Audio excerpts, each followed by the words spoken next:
We're in North Carolina with JayMuncey. How you doing, bud? I'm good, man. I'm good. How are you? Good, good, good. Here you got some gear here. Indeed, indeed. I've got quite the collection. Yeah, follow me.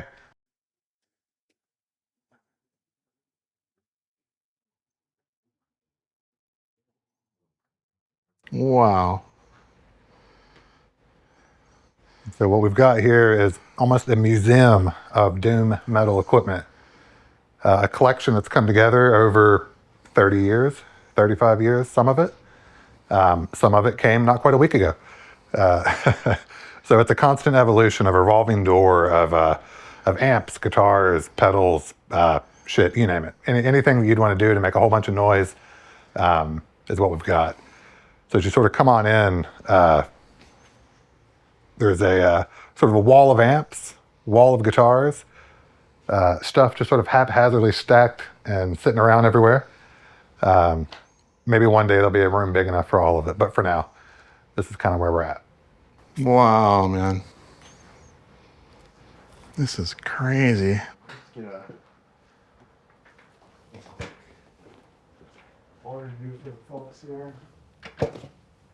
This is like going to church.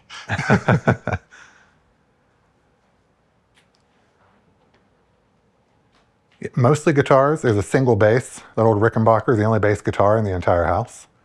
But for the most part, I'm not a bass player, so it kind of makes sense. Although I have picked up a pedal steel that my wife got me for Christmas, an old 77 Showbud. So far, I don't play it well at all. I can make it sound like two cats fucking. That's about it. But it's a cool vintage piece. A lot of the gear here in the studio has belonged to other musicians. And so if you look at that 67 Fender Showman there towards the top in the middle, that came from Mike Sullivan of Russian Circles. There's different pieces that have come from folks like Bongzilla, stuff from Wino, stuff from Matt Pike, stuff from Joe Satriani. So there's a lot of gear here that's come from lots of folks. My very first Sun Model T that I ever picked up, I flew to Boston and got from Kurt Ballou. And so there's a lot of interesting gear that's come from, curious places. Some of it I've used out. Most of it has toured with lots of other people for many, many years. There's definitely a very Seattle scene here. You'll see lots of Verellen, lots of Hovercraft, lots of science. Partly, I lived in Seattle for a number of years where I got to know some of these folks. But then also, they just make great fucking amps, right? You get a chance to meet Alex from Science, one of the best amp builders in the game today.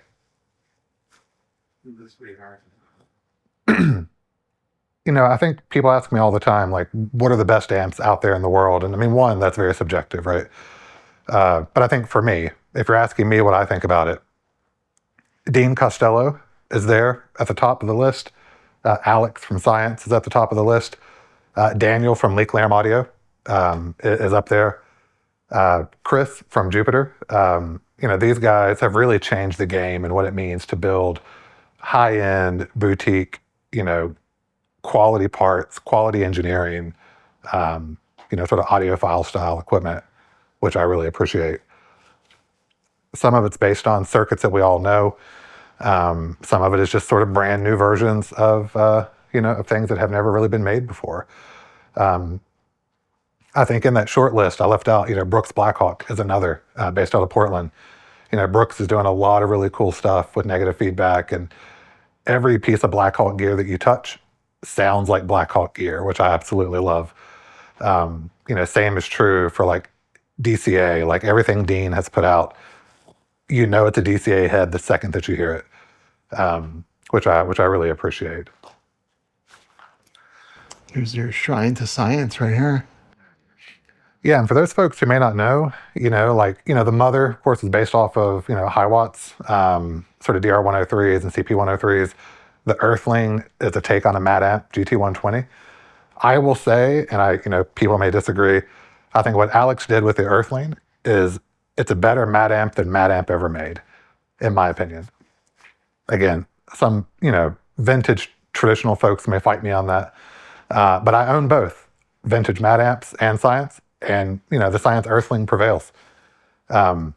when you get into sort of high gain amps, of course, DCA, Lichtlaerm, Omega Ampworks, that Iridium over there on the sidewall, the Iridium, there were some trademark issues. It eventually became the Granifier.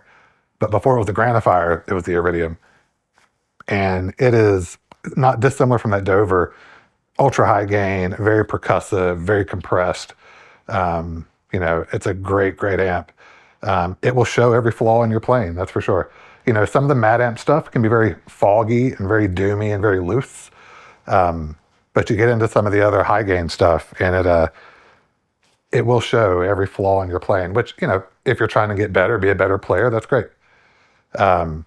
If you fancy yourself good enough, then, maybe you don't like that so much. I think the Matamp stuff is probably what I get the most questions about from people online. I don't know that folks, were aware that Matamp made, they have a custom shop, of course, like this Matamp Yellow was made in 2004 for a Cuban-American artist in Miami, Florida. It's one of one. It's the only one that was ever made. And it's a GTO.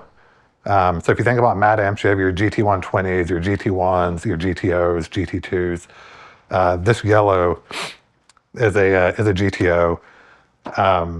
This orange is a 73 OR120. So sort of the starting point of some of the green GT120 amps that you'll find. The black amps and one of the green power units, there's a lot of controversy over Electric Amp Innovations, Electric Amp USA. Won't really get into the history of Joel and sort of what happened there. But this black amp, EA120, blows my green Matamp GT120 out of the water by a mile. And so, it's just personal preference and what you dig. But, a modern take on some of the Matamp stuff, get yourself a Science Earthling. It's going to be phenomenal. Everything Alex does is phenomenal. All of these sort of amps have been just sort of pieces people have either reached out to me directly about them, or I've just stumbled across them while I travel for work. So I'm out of town quite a bit. I travel a lot to Seattle, to Austin, Texas. I'm out of country quite a bit, and I run across curious people selling curious gear. Sometimes I come home with a Verellen meat smoke, as my carry-on bag. Sometimes, I come home with absolutely nothing. So there's a funny story about this Verellen Skyhammer down here on the wall. There was a woman trying to sell that. She was trying to run her record player, her turntable, and using that as the receiver. And she had cables and cords going all sorts of different places. It didn't work at all. She was pissed off about it. And so I got that Skyhammer that works perfectly well, just for a few $100s, because she was mad it didn't work for her record player. So it That's takes hilarious. it takes all types. And when you light it, when you turn it on and the tubes warm up, it smells like Nag Champa incense, which I prefer. Like I like Nag Champa, so I'm down with it. But some people might find that a bit much. But some of the other things over here are stuff like Caleb from Barton High Voltage. This is a Transistor 50, which is basically a 55-pound Big Muff, is what it is. And so Caleb thought, everybody loves a Big Muff, so why not make it an amp? And that's exactly what he did. And it's what you think it should be. It is a Big Muff, just in an amp form. Some of the more tried and true things you'll see. That's an 83 JCM 800. Nothing fancy. It's just a vintage JCM 800. Throw a tube screamer in front of it, and you sound like Slayer for days. That Ampeg, it's Jimmy Bower all day long. You dime every one of the settings in the EQ, and you're off to the races. The Framus is kind of a curious amp. People love some of the Framus stuff back in the the mid 2000s, early 2010s. Super high gain. They had some PCB issues where the channel switchers would burn out, and so a lot of them became paperweights. That one still works really well. If you wanted to start, like some drop C hardcore riffs, that's a great amp to go to. If that's your thing. Above is Alex Lifeson partnered with Mojo Tone right here in North Carolina to make a handful of Lurkst amps. just for Alex Lifeson. He went on the road with a few of them.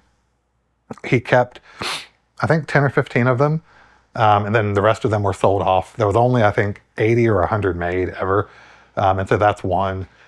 It's a Marshall Jubilee, basically, just a dressed-up Jubilee made for Alex Lifeson. It's a cool head, if you like a Jubilee sound.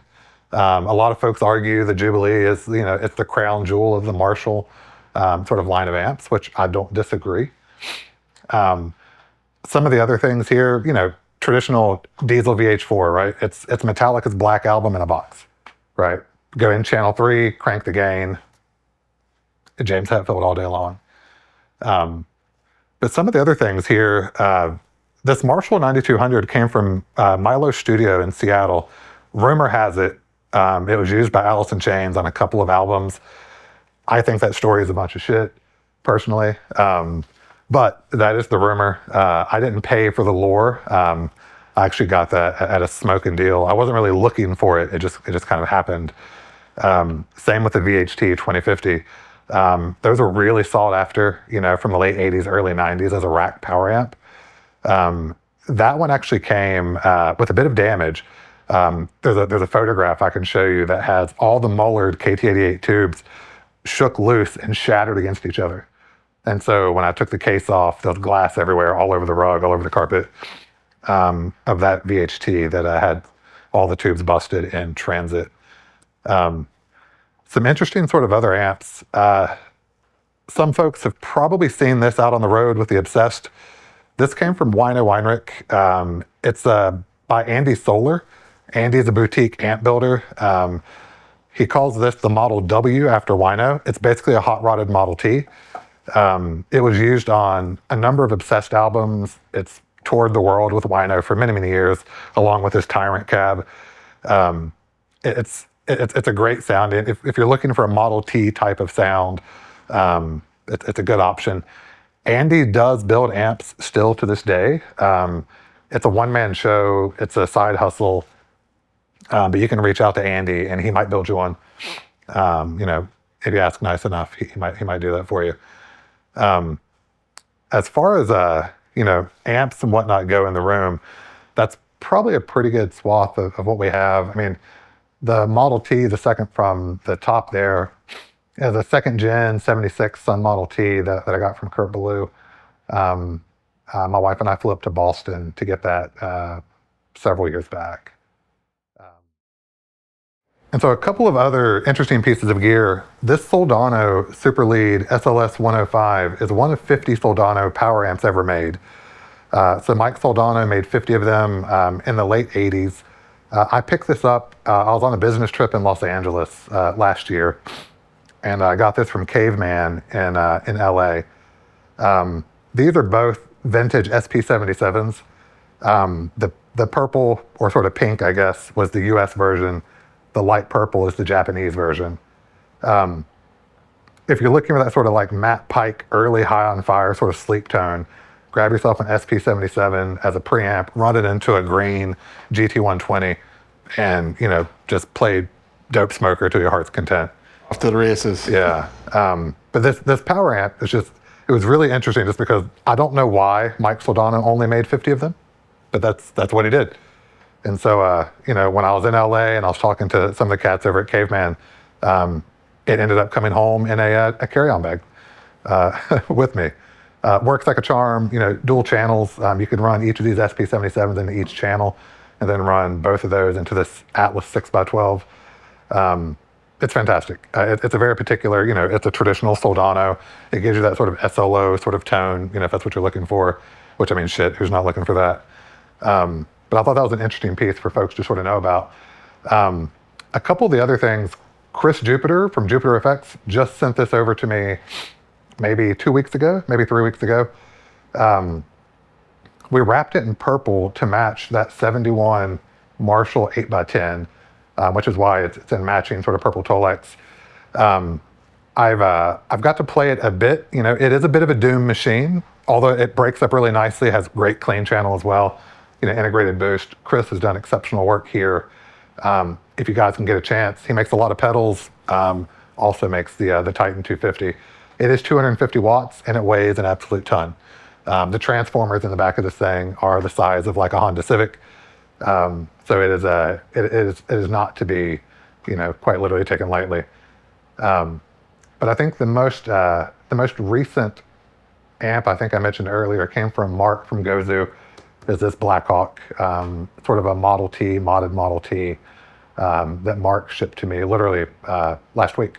And I've spent a little bit of time with it. It's been pretty hectic around here the past week or so I've not had a lot of time in the studio to do much of anything. But I've spent maybe 10 minutes with it. It's a beast, not dissimilar from the Titan, which is also, an absolute, sort of gain, sort of doom machine based off of a Fender Bassman. I believe that's correct. Certainly we can edit that later if I'm wrong, but I believe that's based off of a Bassman circuit. The other piece that I think is really worth talking about is the Lichtlaerm Prometheus. And so this is one of the first batch Prometheus heads that came out. So Daniel and team, not dissimilar from Chris from Jupiter, made a lot of pedals, a lot of great, distortion pedals and overdrive pedals. Made this amp as like a flagship model that has, built in sort of the key in the gate, sort of noise gate. It has a built-in sort of defeat switch. Like it is a high gain monster for sure. But funny enough, of all the amps in this room, this Hovercraft Falcon and this curious sort of Tolex, it was super cheap. It was a few $100s, and it is about as much fun as you can have with $300 or $400 that you'll find. It's a one-trick pony, but it's a great trick. If you want to throw out, again, some sort of drop C hardcore riffs and whatnot, that's your guy, especially for a couple $100. It falls out of the back of the van. Who gives a shit? You're out a couple $100 at most. It says fun on it. It says fun. It is not lying. It is a ton of fun. These three came from Vexed Brain a couple of weeks ago. And I was chatting with those guys and I was looking for a good boost, a bit of a muff style pedal, and then also a reworked wah pedal. And so one of the things that Vexed Brain does, if you have a regular sort of crybaby wah, not a signature model, nothing crazy, he'll take it, rip all the guts out of it, completely redo it, redo the circuits and the wiring and send it back to you. And it's probably one of the best wah pedals I've ever played from Vexed Brain. And I've played, every version of wah pedal you can imagine. I've got a bunch of vintage 70s wahs over there on the shelf. But I'll say, do yourself a favor. The guys from Vexed Brain are doing it right. Some of the other pedals that I've been really falling in love with as of late, there's a couple of Lichtlaerm pedals that are here, sort of on the bottom. I think as far as the noise gate, Lichtlaerm makes the best noise gate in the game, in my opinion. Literally just this morning, I threw this Bogner Lagrange in place of this Thorpe sort of big muff. The Witch Burner is a crowd pleaser, always a crowd pleaser. So as far as pedals over on this particular pedal board, there's a few things that are mainstays. Michael Klein and this Spire isn't always on, well, not always, but it's on quite a bit. I use it as a boost with a bit of sort of gain in it. Black Art Toneworks Revelation isn't always on pedal for me. The Demon is interesting. It's a take on the pedals that Fuzzerocious made for Bong Ripper. And so the Bong Ripper versions look almost identical, but they have the Bong Ripper logo on the front of it. And it says, I think, Hail Satan and Worship Doom or some shit like that on it. But it's basically the same pedal. Of course it did. The Does It Doom Masochist that Steve did with Matt Pike, it's two of his favorite pedals, the Sonic Titan and then sort of a cocked wah. I use it quite a bit as a cocked wah, frankly. It's a great pedal. It's pretty versatile, but it's based on the Sonic Titan that was made for Pike many, many years ago. And I tell you, something that is almost, I don't want to say unusable, but is a very interesting pedal. The Verellen Big Spider is just a ridiculous sort of preamp pedal that just oversaturates and overpowers everything you'd want to do. But it can give you the most like sort of sun, sort of doom, tune low and slow, nonsensical sort of like fuzz you'll ever hear. It is a bit of a one-trick pony, unfortunately, but it's a great trick, right? If that's what you're looking for. But it will destroy every other pedal in the signal chain. So it's one of those like, turn everything else off, use only the Big Spider. But that's really it for pedals, because I don't use a ton of pedals, mainly because I'm trying to demo a bunch of amps and guitars, not so much the pedals. But like I said, I'm more of a caveman. I'll plug straight into the front of an amp, and we'll just go through whatever the amp has in it. But from time to time, sometimes you want to throw a big muff on something. Sometimes you want to stack a few rats on something. And so, we can do that. But again, for the most part, I prefer, the onboard sort of amp distortion and gain, whatever the amp design has in it. Well, let's not be shy. You have a bunch of pedals over here that, so you do give praise to pedals for sure. Yeah, there are some interesting pedals over here. There's one or two that folks may not be as familiar with. This is a Soldano supercharger, a little preamp tube right in it. It was intended to be like an SLO sort of in a box. It probably weighs, 10, 15 pounds. It takes up a ton of real estate, a ton of space, but it's a great pedal. If you're into Soldano type stuff, which I very much am.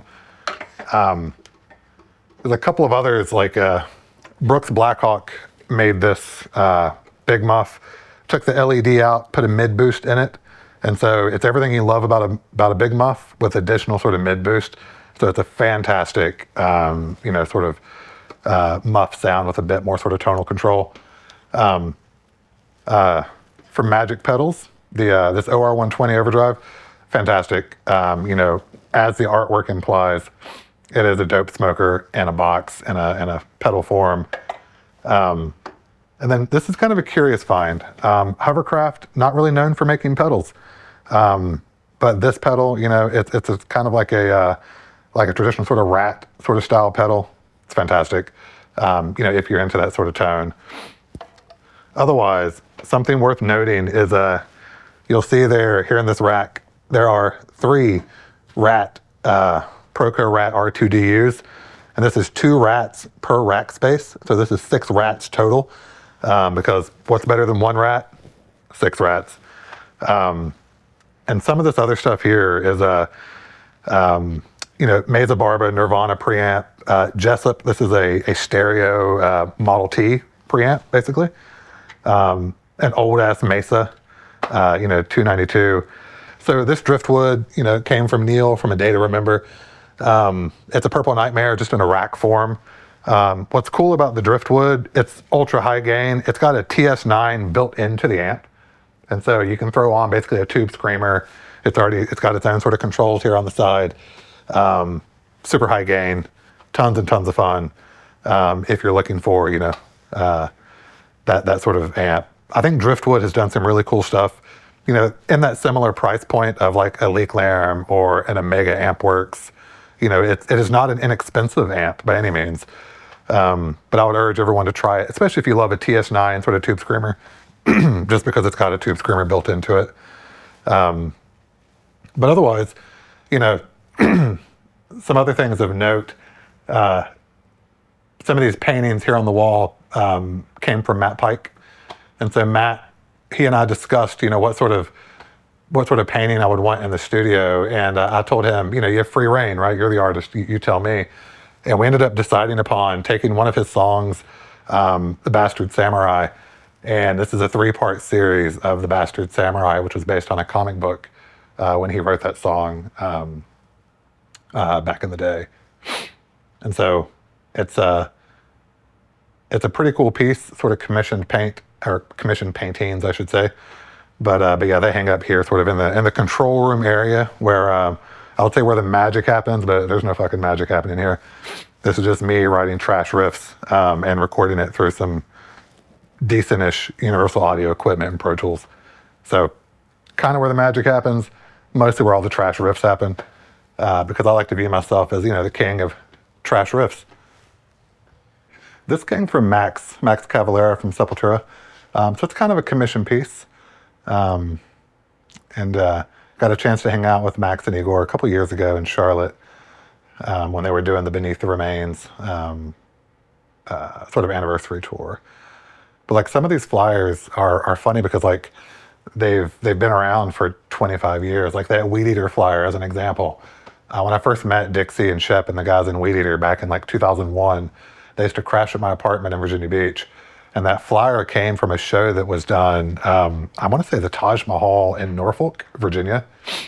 And so that flyer has existed in a, in one way or another in this studio for 24 years. So again, it's almost like a museum to sort of a bunch of dope fucking bands from back in the day. And signed Matt Pike. Yeah, a lot of this stuff is signed by all the guys from Down or the guys from Superjoint, from Corrosion and Conformity with the Beware of God. Artemis Pile Driver in Nashville Pussy. There's a funny story where years and years ago, I was doing a lot of hot rod stuff with the singer Dave Slocum from Artemis Pile Driver. And so I'd go down to Atlanta and catch his band play all the time. And Blaine from Nashville Pussy had the flu or something, wasn't feeling well at all. And whatever he had gave to me. And I was like down for the count for like 2 damn weeks from some sort of crud from a Nashville Pussy show, which is like the most Nashville Pussy thing to ever happen, is to leave a concert and have some sort of neat antibiotics. All right, so we'll talk about some of the guitars here in the studio. Funny enough, first guitar I ever owned is this cheap Joe Satriani JS100. Got it from Chuck Levin's Music, 1993, maybe, something like that. I got a job at McDonald's to buy that guitar. So, there's that. I think you can get them on Reverb right now for $300. So, there's that kind of fun. A couple of interesting guitars. This guitar, I got this from Wino. It's his electrical guitar company, Les Paul, one of one ever made. You can see on the back, it's got his name etched onto the back of the heel of the neck. Wino used this guitar on the album Sacred and Gilded Sorrow and some solo albums. And so typical EGC construction, all aluminum neck, some really hot pickups, aluminum body. This thing has seen shows all over the world for many, many years. So it's an absolutely stunner of a guitar. I just brought this home, got with Wino in New York in March. So I've only had this guitar in the collection for a couple of months. But yeah, I keep it tuned, half step down, and I play, Obsessed and Spirit Caravan riffs on it nonstop. Really trash leads on top of, some Spirit Caravan albums. This is a Ghost. It's a DS Ghost, also from Electrical Guitar Company. Steven from Sun, plays guitar like this quite a bit. Got P90s in it. This one came from Australia. I keep it in, C standard tuning. Shit, every guitar in this room is, for the most part, C standard. But it plays really, really well. Just your typical EGC Ghost. I believe they had a little bit of issue with Gibson on some of the trademarks in the body type. So they don't make the Ghost anymore, I don't believe. This one is I don't remember which year it was. It might be 10 years old, I think. But that's a really, really cool guitar. This is actually a new guitar that just came in from Steve and Matt Pike from Does It Doom. It's a 9-string Imperial 9. And so, it's got Pike's Fire Spitter pickups in it. It's a Warlord, just 9-string Imperial. It's pretty rad. I've only had it a couple of weeks, but it's a lot of fun. It adds a different sort of tonal quality, having doubled up on the 3 bottom strings. But it's they were a limited batch run. I'm not sure if Steve's going to make any more of these or not. But this one I got a couple weeks ago. Pike signed the back of the headstock, in traditional fashion. So yeah, that's probably the newest guitar that's in the arsenal is that Imperial 9. Some of the other guitars go ultra low end. It's a Gibson Sonex. Instead of a neck pickup, we just have black electrical tape. Got some bare knuckle pickups in the bridge, and it's an I Hate God machine. It was made for one thing and one thing only. Back in the 80s when Gibson, sort of in the Norland era, was trying to cut cost, they made these out of a resin. Ironically, these are made in Thomasville, North Carolina, or were. So maybe 10 miles from here, the Sonics were made. These were not made in Nashville or Kalamazoo. They were made in a furniture factory in North Carolina. So fun fact for that, for Jimmy Bower. Again, that only is used for, you know, my shitty versions of I Hate God songs for the most part. This is a Banker 58 spec Carina. You know, Matt Hughes and Banker, you know, one of the best luthiers in the game between he and Dallas Seger. It's got some aux 4s in it. You know, it's got a Bigsby. It's 58 spec all the way down to sort of the rubber mat on the bottom, which if you've never played a Flying V much, this will save your life if you're sitting down trying to play this guitar. Otherwise, you find the guitar sliding off your lap quite a bit. The neck on it is, you know, it's as chunky as they come. Like it is a deep, deep sort of C shape. It is probably the fattest neck of any guitar that I own. But, you know, like I said, Banker guitars, Matt was an authorized, or still is an authorized Gibson sort of luthier. So he has the rights to make, you know, all of his guitars are modeled mostly after Gibson, iconic Vs, Explorers, and stuff like that. But that's a really cool guitar. This one you might have seen on the channel once or twice. It's called a Dark 7, so it's a factory 7-string SG. It's got Seymour Duncan custom JBs in it, but it's just a 7-string Gibson SG. I think they made, it was 200 black and 200 white, and that's all they made. And so I picked this one up maybe a couple of years ago, I think. But it's been used a number of times here in the studio. For the most part, I use it for things like Old Man Gloom or Pelican type sort of stuff, just because it's nice to have that drop sort of 7th string. This is a what's called it's a double cut Longhorn from Gibson. And so in 2008, Gibson had Guitar of the Month, and every month they had some curious version of a guitar that they made. This is the DC Longhorn. It's interesting because it has active EMGs in it that came factory, cavity for the battery. It's got 2 input jacks because it also has an LR Biggs piezo pickups in it, so it sounds like an acoustic. So you can switch between 2 hot pickups for electric. You can switch over to the other input jack and it sounds like an acoustic guitar, or as much as, you know, as close as you're going to get on an electric. But it's a you know, traditional sort of double cut, just a Longhorn version of it, with the interesting pickup configuration and the dual inputs. And so, you know, it's not for everybody. It's not everybody's cup of tea. Shit, it's not even my cup of tea. But it was a remarkable deal from a dealer in Amsterdam a while back. I searched for this guitar for a very long time. I wanted a 63 to 65 SG Junior with original, you know, dog-eared P90s. And so this one, of course, is Pelham Blue, which was not a factory color in 1964. But the checking throughout the body on this guitar when the light captures it is absolutely stunning. And this guitar was redone by MJT as a professional reef in 2021. I believe it was. And so it was originally Polaris white, but then redone in this Pelham Blue vintage. And that single P90 is an absolute screamer of a pickup. And it weighs, it's probably the lightest guitar that I own.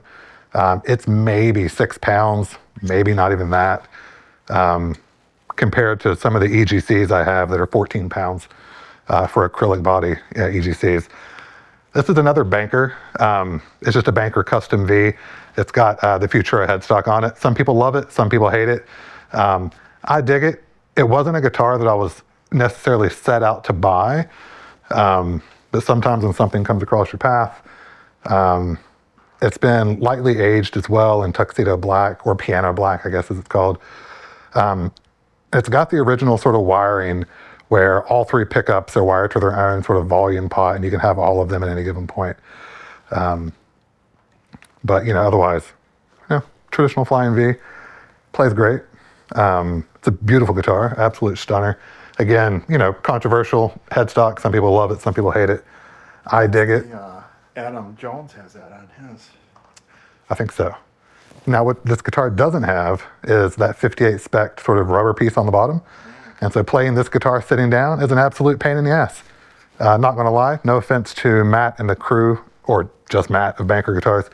That is you have to put a strap on it to play that standing up, or play it upright on your knee, which feels kind of funny to me. But it's an absolute stunner of a guitar. Probably my day-to-day guitar that I grab first every day, every time, is a Seger YG. So Dallas Seger, I mentioned earlier, he's a luthier up in Maine, and Dallas makes some of the finest guitars, full stop. He has sort of just upped the game on what it means to build quality sort of instruments. This is actually a very deep blue that looks very black most of the time. It had Dragonaut pickups in it originally. I pulled them out, put some Avidician pickups in it. So I met Alex, the owner of Avidician, at a show in Atlanta a few years ago, earlier last year, and he sent me these two pickups. One is a Night Prowler, one's a Tahoma. They're super hot. They're fantastic. But this guitar, it's my go-to, my day-to-day for most everything I do. Dallas is currently making another YG for me. You would have seen the two guitars you see Matt Pike play quite a bit are Seger YGs and a factory sort of like wood finish with like runes all the way down the neck as inlays. It's an absolute stunner. And sort of speaking of that, this guitar is one of the newer guitars in the collection as well. This is Matt Pike's 2006 Gibson Les Paul Supreme. And so if you have some spare time and want to have your mind blown, go to YouTube, look up Sleep Hellfest, and you'll see he's playing this guitar through the duration of that concert. He bought it new in California in around 2007. It was used a lot, I believe he said, for Snakes of the Divine era, sort of Death is This Communion era. He said he's played it on more than 1,000 shows, and it's an absolute amazing guitar. The Supremes were interesting that they have an arch back, so they're not a flat back like most other Les Pauls. They have a bit of an arch to it. And the most interesting part is there's no cavity to get to the electronics. And so nothing for the toggle, nothing for the pots.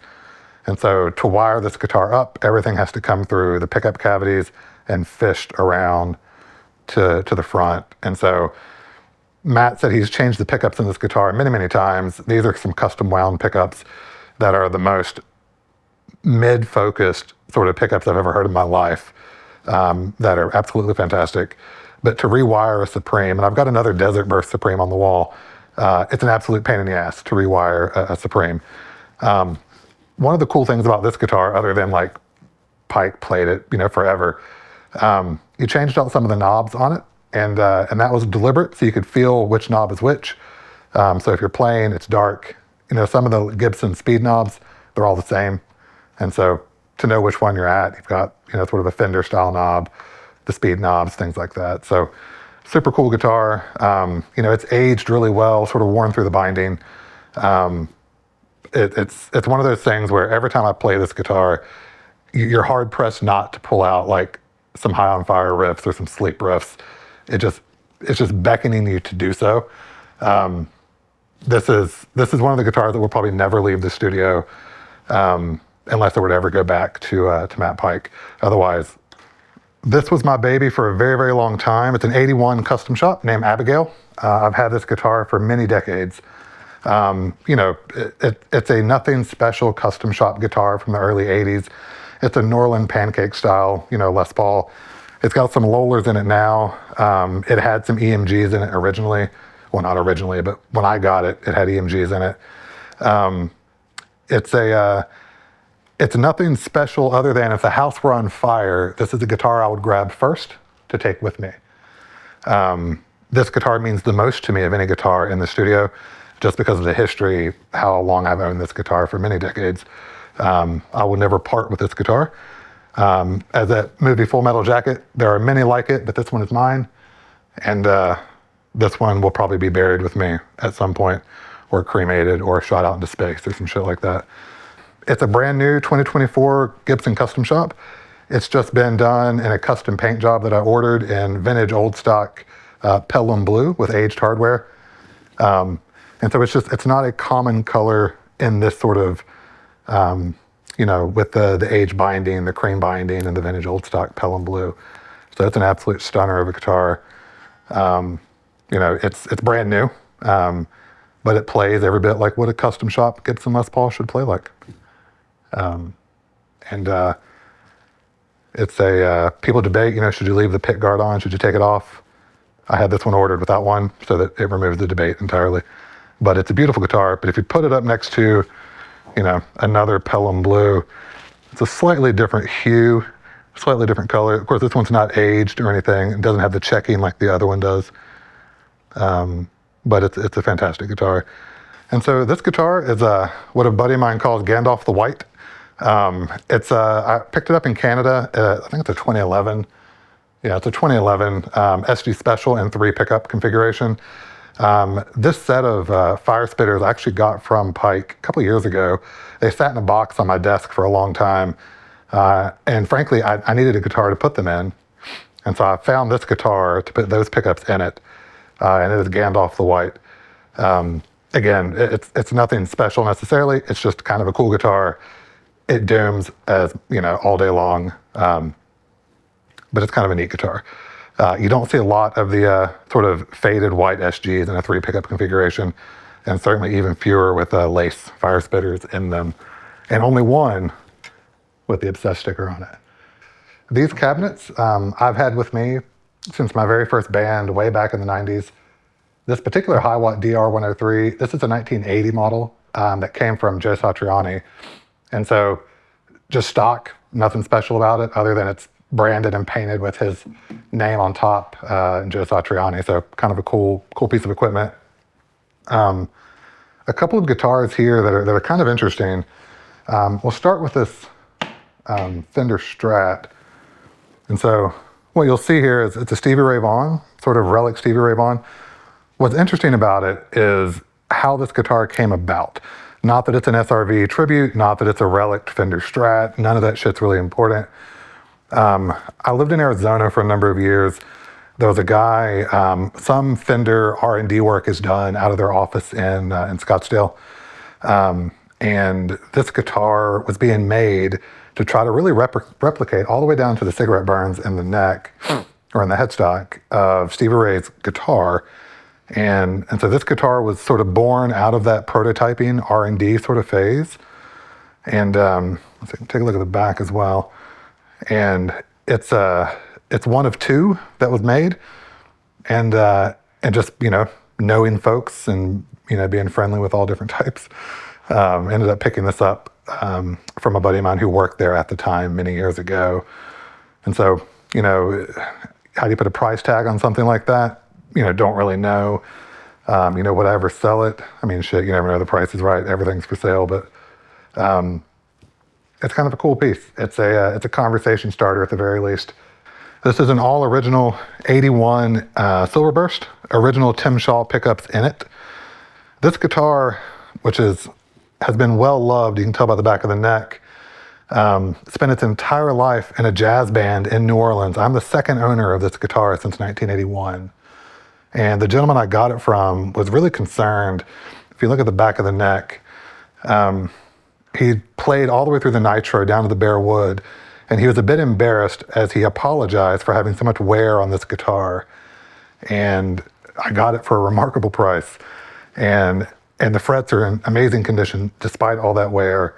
The pickups are original, all the electronics are original, and absolutely love this guitar. It was a birthday present to myself a number of years ago.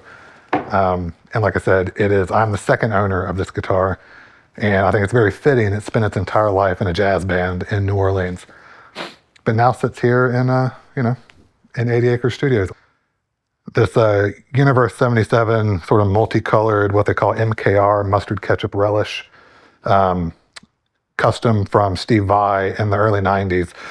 And so Steve had these made for the Passion and Warfare album. They're all hand dipped in New Jersey, so everyone is different based on how the paint, when the guitar was dipped. When I was a kid, Passion and Warfare just came out, and I thought this guitar on the front of the album was the coolest guitar in the history of guitars. But being a punk rock heavy metal kid, It's not a very punk rock guitar. And so at the time, I just dismissed it as like a really cool guitar and moved on with my life. As I got older, as we tend to do, I looked back on it and thought, I really wish I had an early Universe low serial number from 1991 that was sort of MKR. And so I got this guitar. It took me many, many years to find this guitar. I used a broker who had it imported from Shanghai. And it is a very, very low serial number, Universe in multicolor. And so this guitar was literally decades in the making to find just the right one with just the right sort of swirl pattern that looked, appropriate. The funny thing is, hold on one second. The funny part is, as a concession, because I'd given up on ever finding one, I found, this is the 25th anniversary and sort of baby blue and pink. I got this from a broker in Salt Lake City many years ago, and it's the 25th anniversary of the MKR guitar. And I bought this assuming I would never find an original low serial number 1991 Universe. And so after I bought this guitar, it might have been 6 months later that the opportunity to get the actual MKR yellow guitar came about. And so I ended up with both of them. I lied and told myself I would sell the 25th anniversary. And here we are years later. It is still in my possession. I suspect that I probably won't sell it at this point. But it was really a concession because I thought I would never find that guitar. And so I bought this guitar to sort of suffice as like a, secondary option. Those guitars, those are not for everybody. And I appreciate that, a lot of people will say like that's some cock rock sort of late 80s guitar. They're not wrong. That's exactly what it is. But it's one of those things where when you look back and you're as a kid and you're like, how do I define what a cool guitar is? And for me, that's what that was. And we went to see the Obsessed and Graveyard play a show. And Wino had painted this or had drawn this before the show. And I got it from him there. And it says May 27th, Madrid, Spain. Just kind of a cool piece just because like I never thought I would get to see Graveyard play live. But also to see Graveyard with the Obsessed in Madrid was just, just luck, as luck would be, right, with work and just how life goes. It was a fantastic show, and that was a takeaway to come home with it. This is another painting that I got from Matt Pike a couple months ago. We were sort of hanging out, and he mentioned that he had this painting that sort of had gone awry, and then he sort of went back and created what he calls the 1776 Rambo. So you can kind of see a musket, and Sylvester Stallone sort of came about. It was a fantastic piece, even though it started, I believe he said, as a mistake. It's great. It's currently sitting on a record cabinet. It will eventually be on the wall, maybe. Chances are it may just stay where it's at, probably forever. This is a painting that Wino did for me a couple years ago, and we had talked about what we were looking for, and we talked about sort of the colors that were in the room between like the stonework in the house and stuff like that, and we talked about music as like a life force and sort of a tree of life. And so Wino sort of painted this up. It's sort of three-dimensional. It's sort of got stuff coming off of the canvas itself. It's a really cool piece. I put it here just center or over the Aaron Turner from Old Man Gloom and Isis and Sumac and all of that. So when you kind of come through, it's not just a room full of guitars. It's not just, a bunch of old cool amps and shit like that. It's really like, it's a guy who loves music and has his entire life, who has pieced together, whether it's artwork from his favorite artists, musicians, gear from people that he's loved for years and years and years. It's really become, like I said, it's almost like a museum to doom and stoner rock and sort of that sort of thing and hardcore punk rock. I'll keep doing it for as long as I can. And if somebody wanted to get a hold of you or was interested in the services of 80 Acre Studio, how do they do that? The easiest way is through Instagram. 80 Acre Studios can be brought up there. Also my name, JayMuncey at 80acresphotography.com. You can reach out there. There is a website full of live event photography and guitar photography over the years. A lot of cool shots of bands that, living legends and folks like, Paul McCartney, Elton John, and the Rolling Stones, all the way down to local bands that have 3 people in the crowd, with me being one of them. There's some really cool stuff of Doom festivals and shows all over the world. That's where 80 Acres really started, was as a photography sort of service and website, and then morphed into me just sharing a lot of rare gear that I have. Yeah, Instagram's probably the easiest way to do it. I'm usually fairly quick to respond for the most part, in a day or so. But yeah, let me know if you want to collaborate on something, you want to partner on something, you want to borrow gear to cut a record, or you're going on tour and need a certain thing. Shit, let me know. Maybe we can work something out. Well, thanks, JayMuncey. Appreciate your time. Yeah. Keep it real, brother. Appreciate it.